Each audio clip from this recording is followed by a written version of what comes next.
you certainly want access to the model. Okay. Calibration, ladies and gentlemen, is one of these areas in which my group focuses, or it has a strong emphasis. We've done a lot of calibration of models over the years, and I personally have spent a very large amount of time trying to performing calibrations with a large number of different models. Calibration, ladies and gentlemen, is you could view it as a danger and as an opportunity at the same time. It can be seen as a road bump, a hurdle in the way to a fully running model, and as such, it's easy to approach with a certain sense of wariness and sort of impatience. But I would argue that that's making a big mistake, because calibration is one of these areas where in the modeling process we have the most to learn. I had spoken in my opening lecture about the fact that these simulation models help us take these inchoate theories in our head, or maybe theories that are not inchoate but are difficult to reason through quantitatively precisely in our head, translate them to a fully operational, precise fashion where they can be critiqued, advanced, etc. by a group, and most importantly, or very importantly, allow us to ask what are the dynamic implications of these things that are not obvious otherwise. We use the outcome of that to learn ourselves and to elicit extra understanding from stakeholders. And model calibration is this process of trying to get is a process where we are trying to match model outputs that are emergent from the model, that we haven't specified as value of a parameter from the model, rather they result from interactions in the model. They're endogenously produced. And we're trying to match those to empirical data. We're trying to match them to empirical observations from the world that are also emergent features of the world. And for students who are starting on to talk about, to use Jeff's term, the long journey of simulation modeling, you'll find that there's often confusion between parameter estimation, as I term it, in calibration. And this is worsened by the fact that in certain domains of engineering, we actually talk about what I call calibration. We use the term parameter estimation. It's part of parameter estimation as a greater whole. I tend to use parameter estimation in a more focused way to talk about arriving at estimates for parameters in isolation, or in just ones and twos, using empirical data.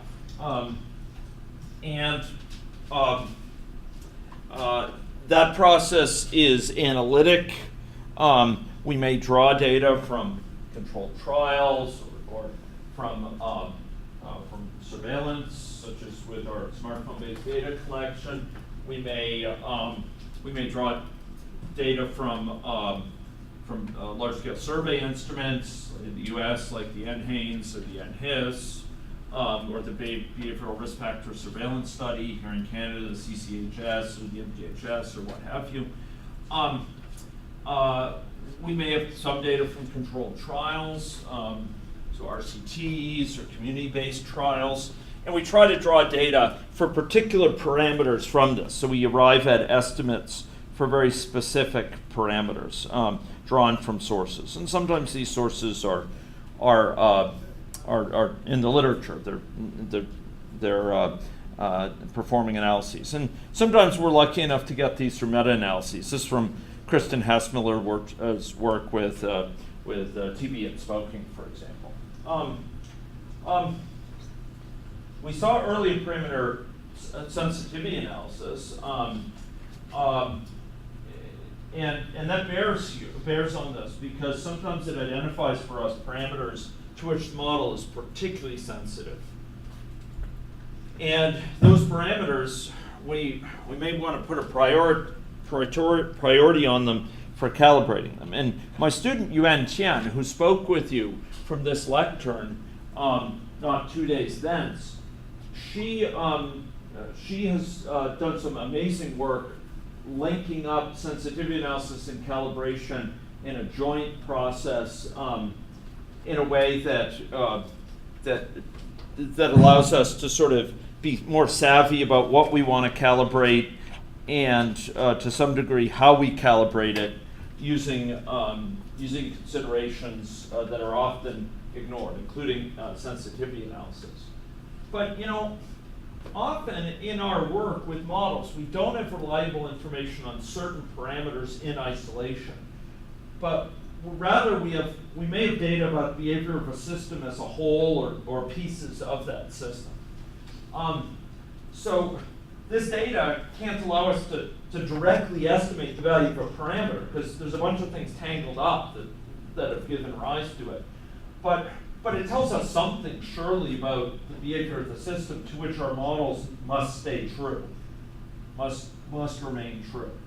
And it may even hint to us, whisper to us about understanding for things that are not directly observable themselves, but which have very material impact on the things that are observable. For example, we may see data on a number of individuals diagnosed with diabetes each year, and that doesn't directly tell us about the number of undiagnosed individuals out there, but it surely constrains our understanding jointly of the number of undiagnosed individuals and the diagnosis rate. We can't have, for example, the entire population of undiagnosed diabetics and a very high diagnosis rate and not see a lot more cases. So it constrains our possible interpretations of the situations, the hypotheses that we might bring to the table to explain what's going on. And sometimes the data we have, so when I first started work in health policy using simulation models, I had already worked for about a decade applying models in other areas, worked with agent-based and then system dynamics models. And I came upon the data in health. I felt like a kid in candy shop. Man, they're just this unbelievable data sets, that are available. And I was going through ICPSR, this consortium to obtain these large-scale data sets, and I just felt like I was in heaven. This is just great. It was just bits of data available. I could go around and pluck and place them into my model.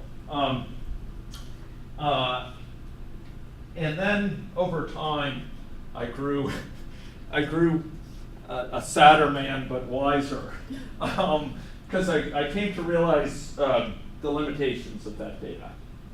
The data didn't come from heaven, as much as it might have seemed like that originally. The data has severe limitations. There's lots of people that should have been included as respondents that weren't. There's issues of the fact that it doesn't include children or it doesn't include large areas of interest.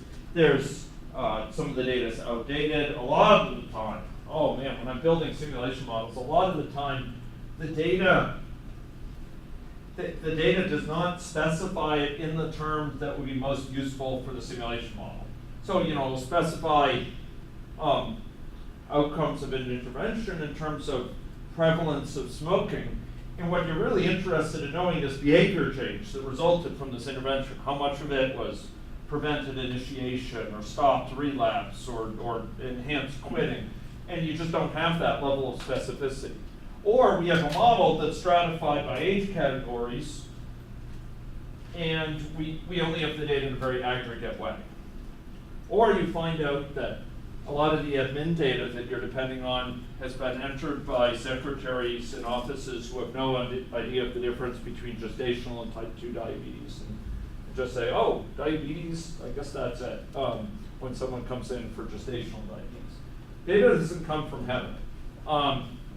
And increasingly I started to feel like a data buzzard, where I was just dependent on the roadkill of data that happened to be available.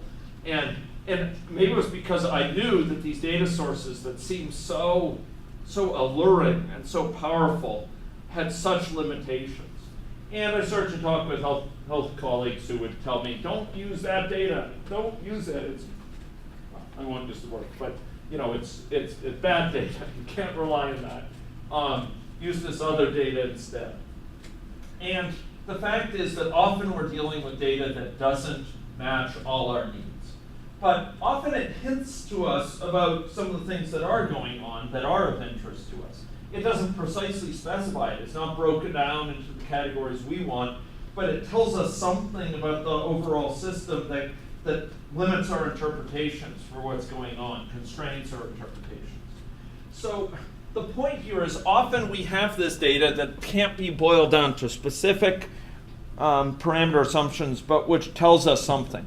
And we may have many sources of data that we can bring to bear that collectively, in a sort of triangulating way, in a way that we might triangulate from several different hints when we're trying to navigate our way across country, it constrains our understanding of many parameters within the model simultaneously.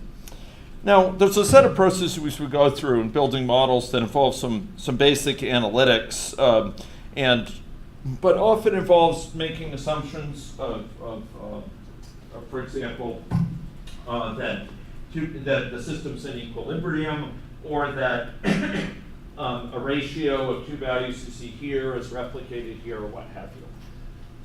Model calibration, which is going to be the focus of our next little discussion here, is about leveraging the computational power to work with us to identify values of parameters that are less well known, so that the model as a whole or pieces of the model best match empirical data. And often here we're trying to match not just one data point or one time series, but potentially many data points at the same time. And we're trying to get this off for roughly to answer the question, what must these less well-known parameters be in order to explain these different sources of data, to make sense of this data, to be consistent with this data? What are plausible? What are the plausible values for these parameters that I don't know that well? And this observed data here could exhibit. It doesn't need to be about one parameter isolation. That's the point. It could exhibit emergence. It could exhibit, it's tangled like the outputs of our model. It has this tangling of demographic processes and natural history of conditions and diagnosis rates and so on. Things that mean that we can't use it to estimate only one of them, but where it has bearing on our interpretation of the model. Now, a key point here, though, and it's very important, and I missed this in some of my early musings. Of course, Jeff had probably learned this many times over before I fully got it through my skull. That this calibration process, it's easy to just, again, go at it thinking, okay, I got to get beyond this to get my nice, good, tasty model. This model I'll be able to share and have great findings from and inform our stakeholders.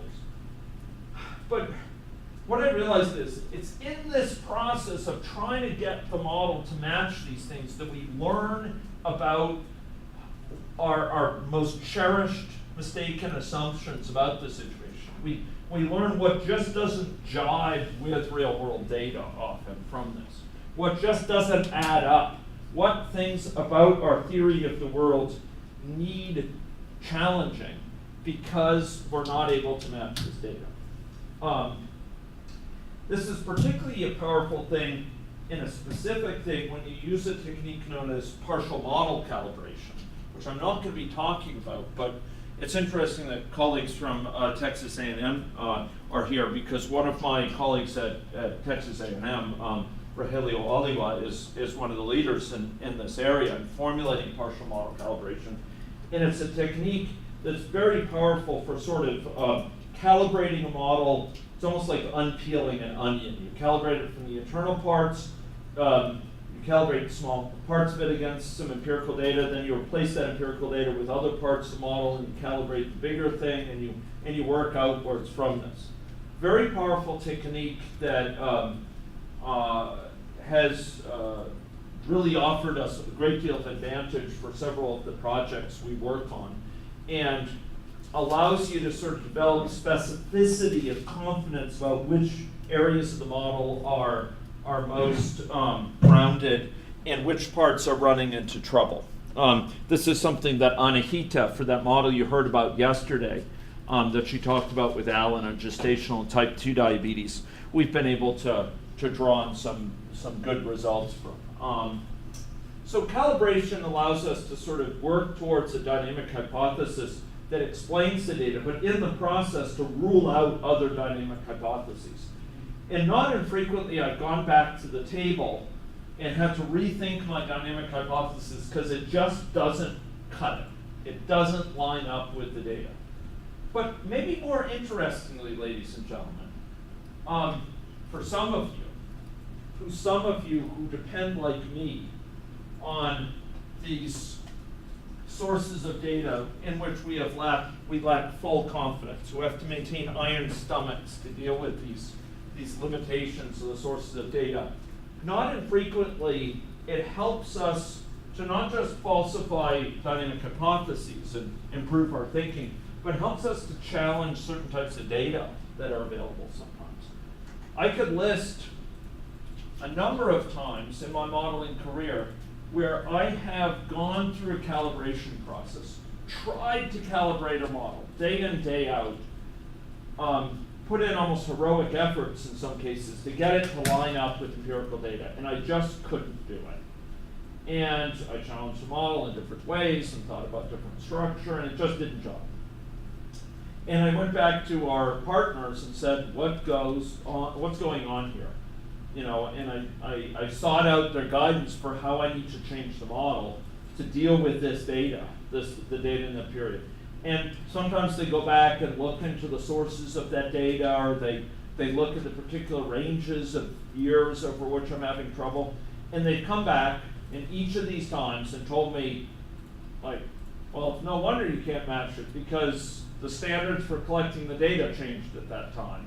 Or, you know, that data is unreliable because it was not collected according to processes which were accurate at that time. In short, they clue me into parts of the data which I had taken at face value, but which are problematic. So quite a few times I've emerged from it a more savvy man, not just about the model and where the model, you know, lines or doesn't align with the data, not just alerting me to still remaining uncertainties of the model after calibration, because sometimes you find, oh, there's a couple explanations that give us the same output, and we've got to be savvy to the fact that we still haven't fully pinned it down. But it's also clued me into aspects of the data that are reliable in parts I can't count on, where it just is not as reliable as I thought in the data sources for cluing me into the evidence. And I wouldn't have found those insights if I didn't go through calibration. I wouldn't have found them if I didn't go through the flaming crucible of challenges to the ability for my dynamic hypothesis as captured in the model to match up with the empirical evidence. I wouldn't have found these problems with the model and my thinking or with the data. So how does calibration work? Okay, we're trying to match the model outputs on the one hand with this sort of information, often with many sources of information, potentially in temporal sequence, like with partial model calibration, potentially at the same time. How does it do this? Well, calibration in any logic, and calibration none of the packages. I've done a lot of work with Vensim, for example, which is a very popular package among system dynamicists. Calibration in both frameworks generally uses what's called a global optimization algorithm to try to adjust the less well-known parameters so that the model output can match as closely as possible according to some objective function or discrepancy function, payoff function, that specifies discrepancy between the model or similarity of the model output and observed data. So it's trying to tweak these assumptions so that it gets the best match, it accords most closely. And this so-called objective function, this thing that says how good is the model's results or how bad are its results compared to the empirical data, is something that we specify as part of our optimization. And the optimization algorithm then runs the model thousands and more times sometimes to find the best match of the data. Now, some of you may be interested in the conceptual parts of this, other more so in learning some of the tools. So while I'm speaking, I will tempt fate and just point you to the fact that this model that we've downloaded, it has a calibration area here, okay? And in this calibration area, if you run it, it's an experiment. And in this experiment, you can see that it's trying to match some historic data with model output, okay? And it is trying to do so by tuning values of these two parameters, the contact rate and infection probability per discordant contact, per contact between a susceptible and an infective. And if you run the calibration here, it's going to be running the so-called OptQuest global optimizer, which is this optimizer trying to find the best values of those parameters. And it's going to be running it many times over. Each time it's going to produce an outcome. You see it here in blue. And what it's going to be doing is doing that not just once for each combination of parameters, each parameter vector, as we say, but many times over to reflect the fact of stochastics, that there are stochastics. It's going to be averaging those for a given parameter vector and finding the output from that, and it's successively going to match the best one thus far in red. Okay, recognizing that that's reflective of a kind of average of a series of attempts for different different realizations within the same parameter vector. So here it's trying to match, it's trying to adjust it, and it's trying to find, okay, which assumptions about parameters gave me the most reliable, the closest match to this historic data, recognizing that within that parameter vector, sometimes it was more off, sometimes it was closer to the actual data. So this is what's going on. And I'm going to explain a little bit about how this is done in a few minutes in any logic. But you will find in the example models I give you, a model which generalizes this so it's matching multiple outputs at the same time, and that tunes the parameters appropriately, okay? You will also find up here that it's keeping track of the best value secured thus far. So different runs, trying all sorts of different values, and sometimes, for some of the realizations for a given parameter value, it's good, and sometimes it's bad, and it's trying these and for a given parameter vector, averaging the sort of findings, and indicate, okay, which parameter vector yielded the closest match. Further up means it's a far match. It's a big difference, big discrepancy. Think of this as discrepancy from the empirical data. The smaller it gets, the less the discrepancy is, the less the residuals, the less the kind of, less it's off. And you can see over time it's bringing it down. It's bringing it down. And this, correspondingly, this best output is matching closer and closer to the underlying data. So that's an example of calibration sort of in progress, and I'm going to leave that running. Sometimes I run these things for hours and days to examine the how well it's doing, and it takes time to explore this space. Okay, so it's using this global optimization mechanism, and what we have to specify, and what we will specify here, as you'll see in just a moment, is what we're trying to match, what the discrepancy function is. What's this function we're trying to minimize, this thing we're trying to get to match as best possible. Discrepancy function, error function, penalty function, objective function, and its related payoff function, etc. Which parameters we want to vary and over what range we want to vary them. What are the legitimate kind of ranges of possibilities? A characteristics of the desired optimization algorithm. Like how do we want to perform the optimization? There are further in any logic, I didn't list them in this slide, but there are further two things that you can list. One is a set of constraints. And these can be, so one is a set of constraints over the parameter values that you want to consider. Not constraints about the one in isolation. You'll say that with the range over which they vary, but rather you might want to say, I vary A, B, and C over the range 0 to 1, but at no time should A plus B plus C be greater than 2. Something like that, okay? And so there may be collected features of the parameter values that you want to constrain. And then there may be aspects of the outcome you want to obtain. You don't want to consider, you want to minimize the difference, but you want to rule out outcomes that have obviously inappropriate features. You know, where the value of stock goes negative, or where we have more than 50% of the population infected with gonorrhea. You want to rule that out because it's obviously implausible as an outcome. So we can specify these things in any logic, and with an eye towards the different needs expressed in the room, a constant theme of the boot camp. I'm going to go over here to the calibration, and I am going to take a look at where some of those elements are. Those elements of which I have just spoken here. So the first of them, the error function, the discrepancy function. It's specified right up here. You can see it says objective. I want to minimize this objective, okay? And this objective is one built into any logic, but we can change it to use our own objective if we wish to do so. You notice there's a little hint here that we can use to get information.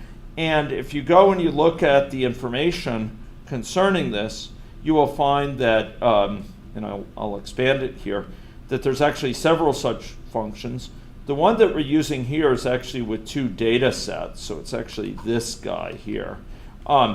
So here it's using a sum squared differences between these two data sets. So it's the square root of the average of the square of the differences between those. So it's using the L2 norm, as we say, to sort of take the difference between these things. So you have a data set that gives you values over time from the model, and you have a data set that gives you values over time from the world for the same times.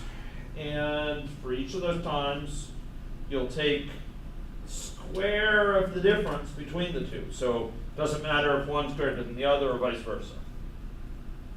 You don't want things to cancel out after all. This is sometimes bigger than that, sometimes less. You don't want to say it's the same. It's perfectly on. So it takes the square of those differences for each data point, adds them together, and takes the square root. Turns out it has, this may seem weird, like why do that? Why not take the absolute value? It turns out taking the square is nice. It tends to favor many small differences rather than, one large and all the rest tiny. Something along those lines, okay? So that's the objective function. That's where we can specify that. And we could specify one that involves many terms. So one of the models I gave you for calibration has many terms added together here. Yes? My apologies, I'm skipping ahead. But yeah. So top-level agent, let's say you can change it to like a person. Is that something where you could maybe see in a case study, you could extract the parameter? Absolutely. And with an agent-based model, the plot thickens a little bit with calibration for several reasons. And I may have some slides about this, as you suggest later. But the issue is there's feast and famine, so to speak, with respect to it. with agent-based model, you have recourse to information broken down into more detailed level than you do with an aggregate model. So you may have individual level data. You may be extracting from the simulation model, the outputs, individual level cross-sectional data or individual level longitudinal data concerning the average time someone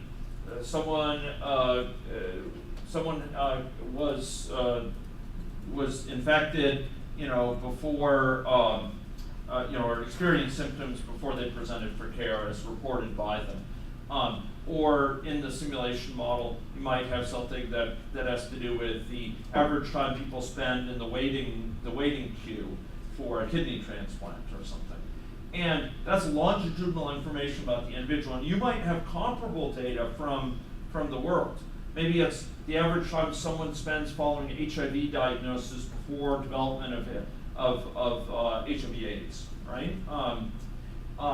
And you have data from the model like that, and you can compare it to comparable data from the world. At the same time, there may be many quantities which you don't have from the real world at an individual level, but rather you have aggregates, prevalence among a certain risk group or what have you, that you can compute comparable aggregates from the simulation model and compare those, okay?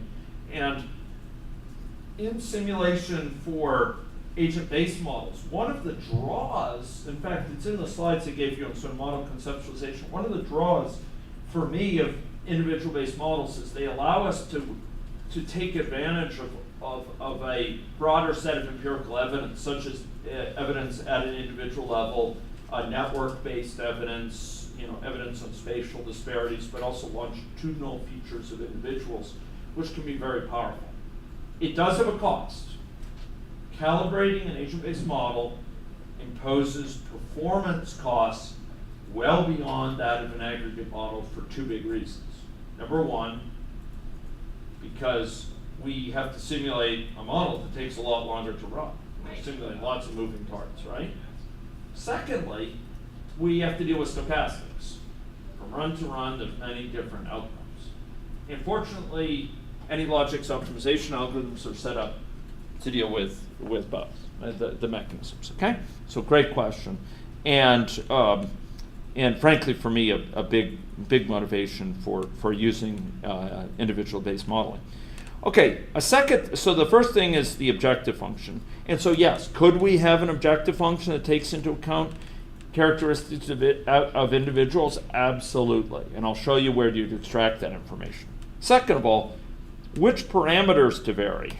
Where am I going to vary parameters? Well, down here, ladies and gentlemen, we can vary. Incidentally, notice I'm using an optimization experiment. It's one of the experiment types that you can go add into your model.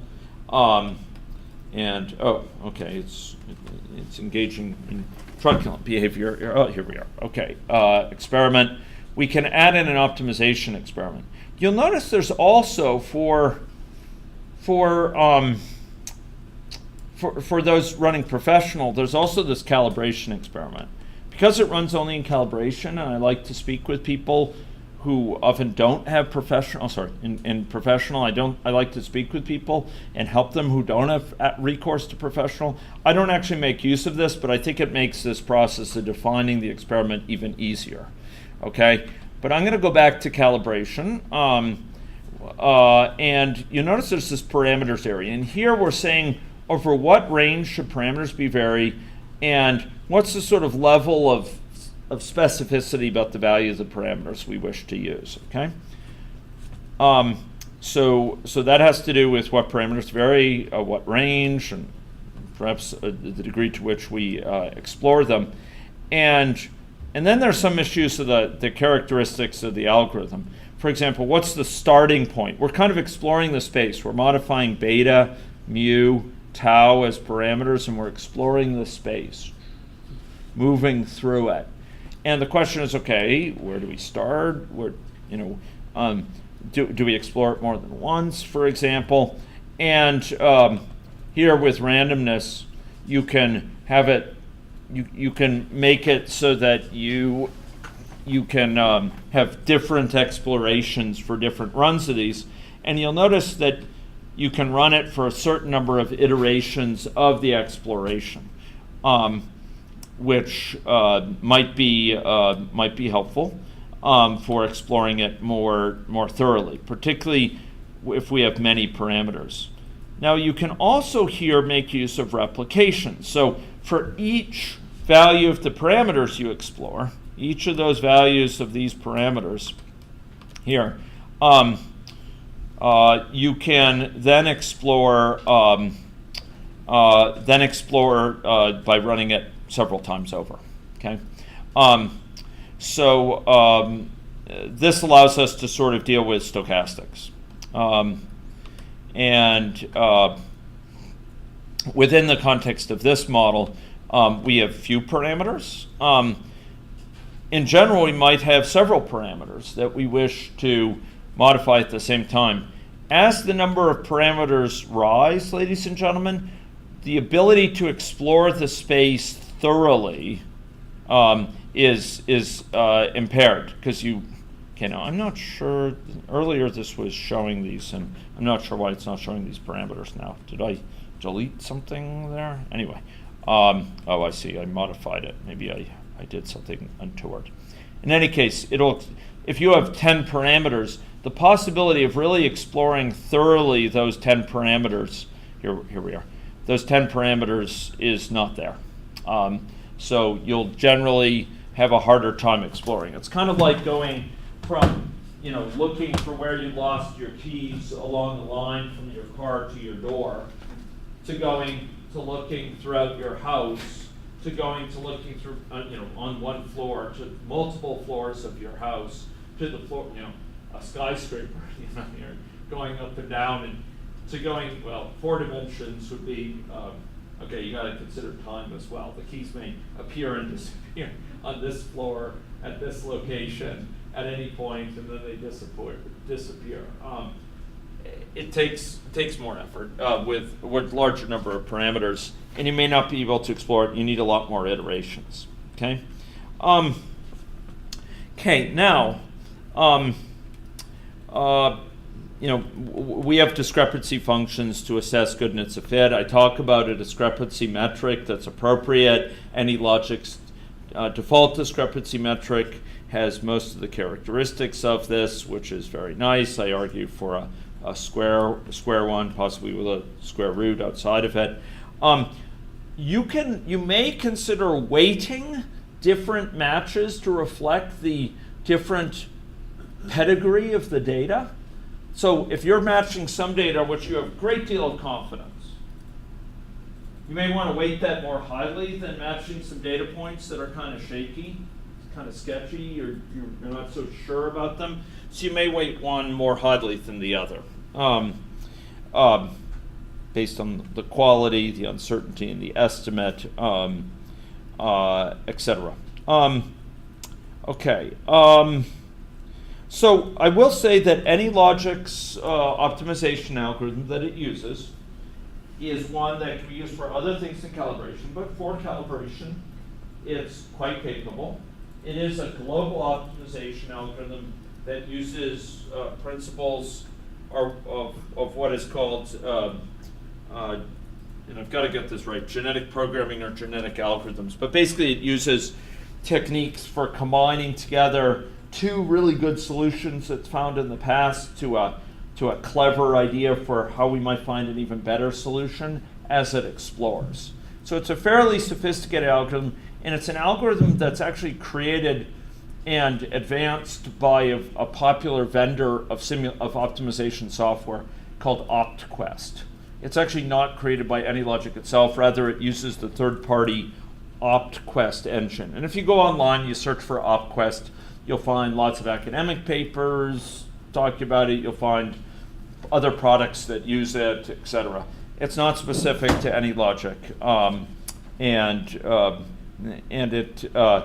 it's quite sophisticated. Okay, I want to walk you through, though, just so it's not a mystery. If any of you want to set up these optimization experiments, these calibration experiments, I'd like to give you a little bit of more hands-on understanding of this, bearing in mind that there's a lot to learn about calibration and how to learn from it most effectively, how to test it. And I think at the end of these slides, I give some suggestions how to learn from optimization, how to push beyond barriers you get to in optimization, ways that you can kind of enhance your calibration process and come up with a better intuition for what's going on, which is really what you want. You want to go away from calibration with a sense that, oh, this is the fundamental tension in explaining the empirical data. If at all possible, you want to come away with that high-level aha.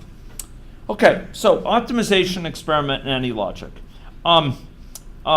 So you can specify the number of iterations you want, or you could use the statistical criteria to stop.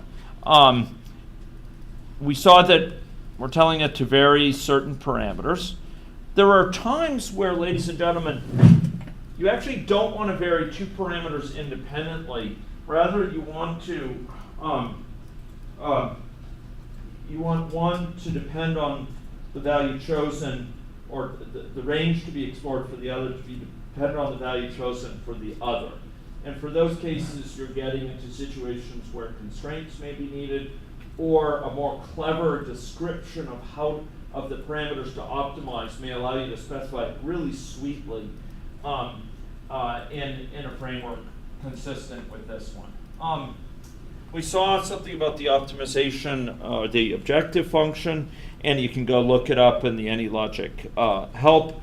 And you can specify a custom difference function of your own design if you'd like to do so. And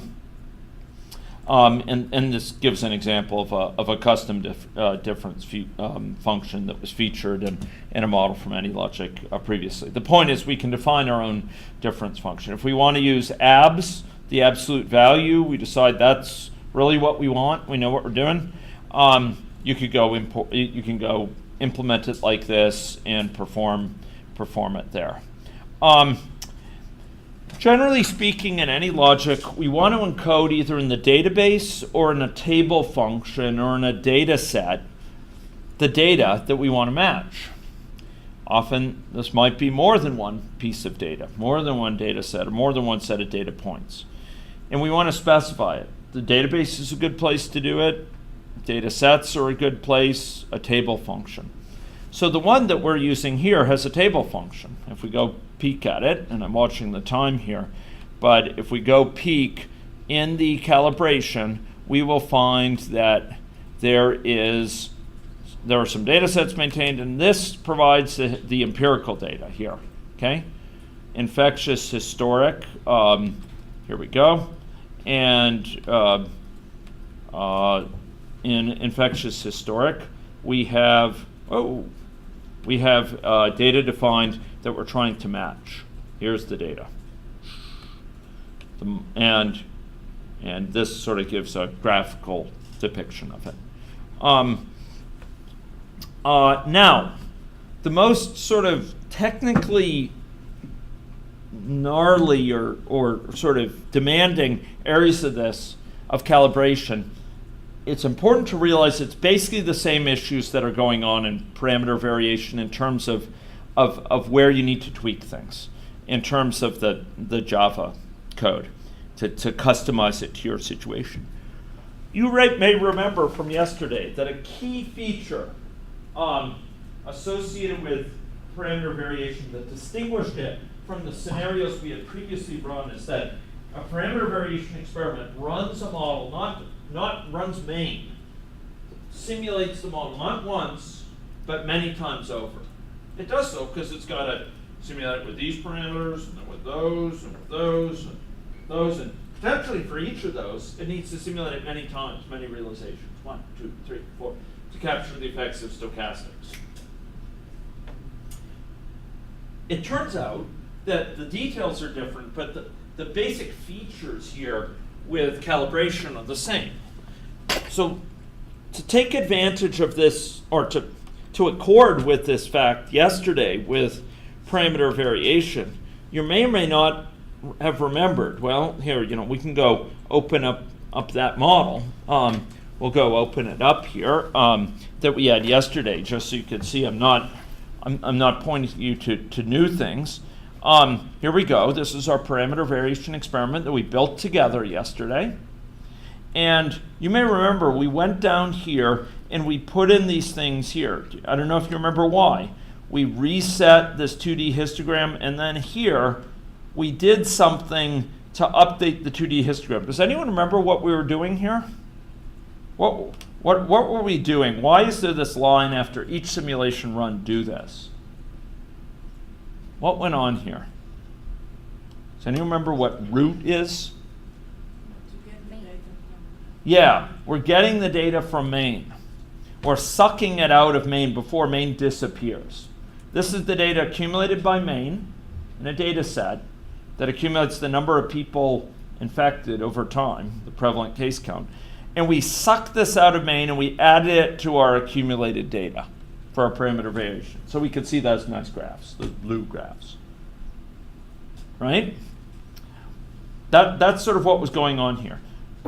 It turns out that we're going to do something a little bit similar to that with these same basic hooks, these same basic mechanisms for calibration. If we go to calibration, here's the calibration experiment, and we go down here and we look at Java actions. Basically we find that, okay, we're doing the reset like we did yesterday of some data. We are filling up after each simulation range some data from what we got out of main. We're rescuing this, we're salvaging it from main. We're sucking it in before it disappears. And we're putting it into our data set. Okay? And then before the entire experiment gets started, we're going to read in the historic data so that we can put it in a data set which allows us, watch this, mark that name, DS infectious historic. We read it in from our table function that we looked at that had that nice graph historically, and so that we can refer to that when we try to match the data from the simulation to the empirical data. This is just the empirical data we read in right here from that table function, that graph of empirical data. And then finally, and this, ladies and gentlemen, is the new twist. If we have the best iteration thus far, then we'll basically record which iteration that is. And this takes into account, whether it's the best, takes into account that it's run potentially multiple replications, determine the objective function, determine the discrepancy for each of them, and average that discrepancy. That's all used to determine, okay, which is the best thus far.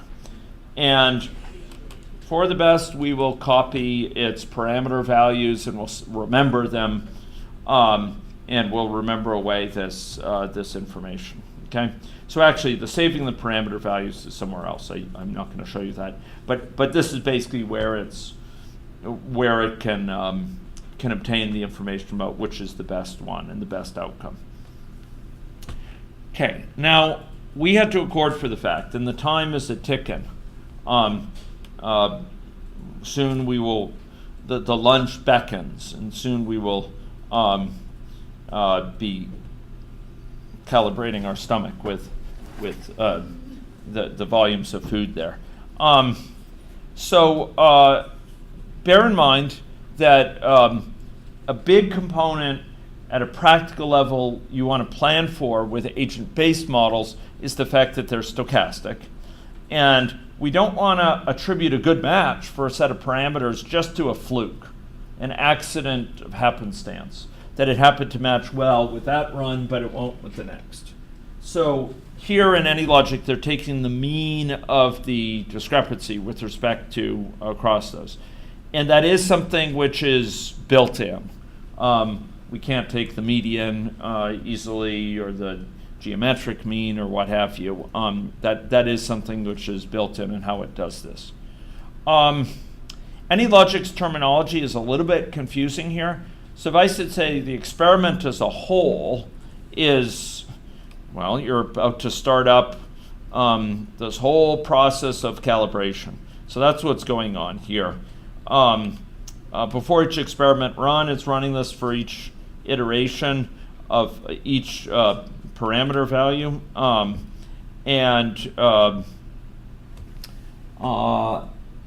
Excuse me, no, this is also before the experiment as a whole is run.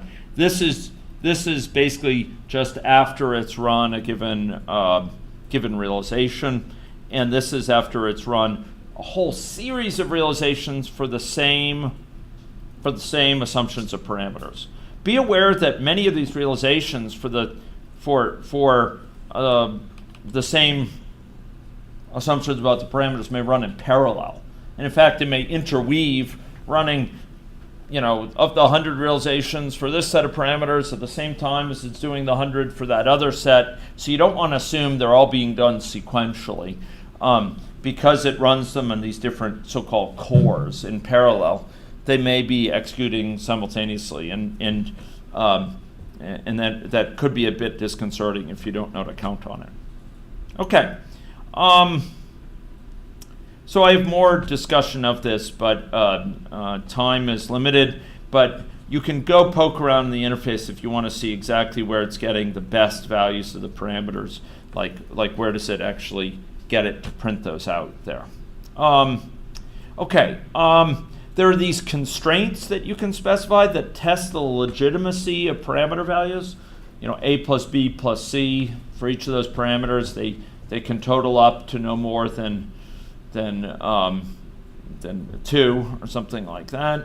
And then there's these things called requirements, which basically evaluate the outcome of the optimization, of the calibration, and test whether it's worth whether it passes muster, whether it's worth considering. Okay, whether it's worthy. Sometimes you may discover when you perform the simulation an error comes up, or something goes out of range, or something looks unrealistic, and you want to just throw it away.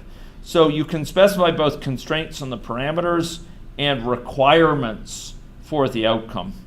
And we talked about how you can perform multiple replications, and it turns out that there's a way to get it to try to statistically stop the calibration once it's achieved a certain level of statistical confidence about the mean, about the value of the mean, for stop the replications associated, the replications associated with a given set of parameters. And yes, here, okay, right. You can get it in the process of running to report its findings, report its discrepancy, for example. That's not too hard to do. But I want to finish with a few high-level considerations. Number one, adding constraints, like adding data points of observations that it has to match, increase identifiability. They increase its ability to come up with a set of parameter values that are really well-founded. Or increases the chance you'll spot an inconsistency between the model, and thereby your thinking, and what the data shows. So the more evidence we can bring to bear on calibration, generally the better. It can help us sharpen our thinking, spot these gaps between our thinking and what we actually observe, and can help us arrive at estimates of parameters in which we have greater confidence. Adding parameters to tune leads to larger spaces to explore. If we have 10 parameters to tune, it's quite a bit harder to thoroughly explore that than 5. And adding too many can lead to an underdetermined situation where there's many possible values of parameters. There's whole subspaces where they all match perfectly well. With just a few parameters, we can often get insight by looking if there's many many acceptable parameterizations. We can get a sense that, oh, it's able to match the outcomes or match the empirical data with model outcomes if A is B and A is big and B is low, or B is big and A is low. We can match anything along here. It gives a pretty good match, and that gives you an intuition that there's a natural sort of uncertainty here, given the empirical evidence, between do we have high transmissibility of TB in our province and low number of people latently infected. That's something we can't directly easily observe. Or do we have low transmissibility and high number of people initially infected? Sometimes you come away with the simulation with the sense of what the big question mark is in interpreting that empirical evidence, given the model. That, the empirical evidence is not allowing us to get that complete clarity because there's two possible interpretations that the model tells us about. And that's learning. But once you get too many parameters, it's kind of hard to reason about that. And a final thing that I'll have time to just mention here is that when we're running the simulation, ladies and gentlemen, and we get a really good fit, we need to remain, as always with modeling, there's a need for patience and humility to be brought to the situation. We shouldn't get overly exuberant saying, okay, this model exactly accounts for all of this. Now we have a completely clear understanding of what's going on in the world.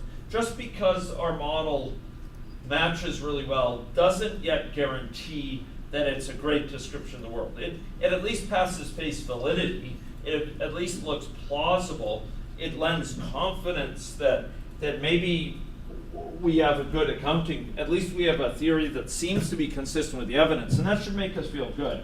But we need to remember that all fits, however good they are within the constraints of our model assumptions.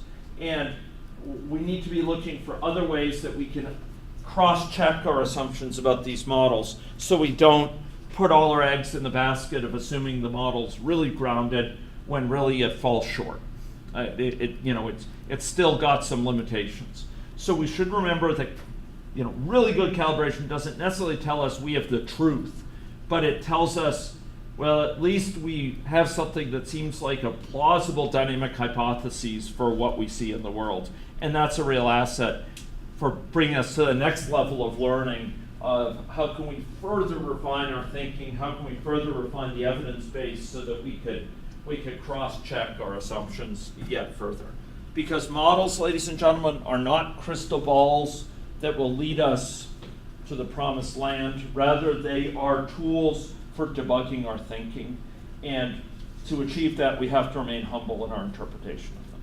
So with those comments, we will pause for lunch, and thank Christine and Sophie for escorting us.